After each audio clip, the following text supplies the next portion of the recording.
KHKT News Today.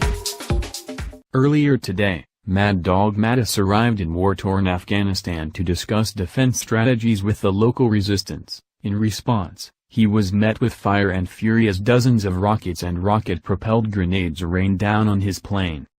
The airport which was targeted is located in Kabul, the capital of Afghanistan, and while reports differ on how many rockets were shot at the airport which Mad Dog Mattis arrived at, the highest count comes in at a whopping 45 rockets and rocket-propelled grenades. Thankfully, the Secretary of Defense had already left the airport by the time that the attack was launched.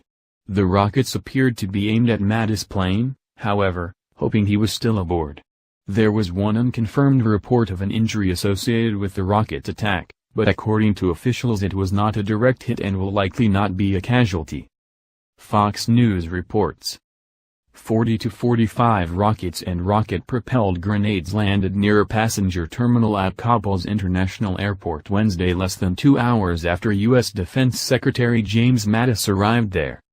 Mattis arrived in Kabul just after 11 p.m. ET, 7:30 a.m. in Kabul after spending Tuesday in India.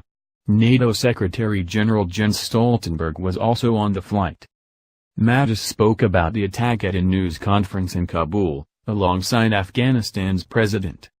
While the Taliban claimed responsibility for the attack, Mattis doubled down on his plan to completely eradicate the rogue terrorist cell. "We will suffocate any hope that Al-Qaeda or ISIS or the Taliban have of winning by killing. I want to reinforce to the Taliban that the only path to peace and political legitimacy to them is through a negotiated settlement," he said. This marks the Secretary of Defense's first trip to Afghanistan since President Trump announced his new strategy for the war-torn country, recommitting to restoring peace and democracy in the unstable region. This new strategy for the 16-year-old war would include sending thousands more U.S. troops back into Afghanistan. 16 years after the 9/11 attacks, Kabul is still being attacked by the Taliban. On Tuesday in Washington, General Joe Dunford, chairman of the Joint Chiefs of Staff, said it's time to demand that Pakistan stop giving sanctuary to the Taliban. Already the U.S. military is stepping up its airstrikes in Afghanistan. In August, more bombs were dropped on the Taliban and an ISIS-affiliated group than any month since 2012. The director of the Kabul airport said all flights have been halted as a result of the mortar attack at the airport.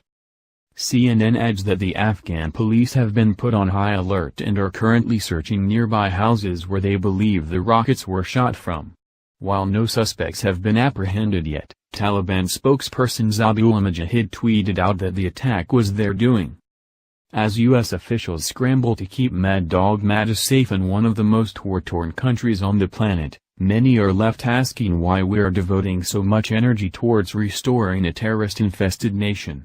While some have argued that peace in the Middle East is of the utmost importance, many believe that it isn't worth the cost in American lives.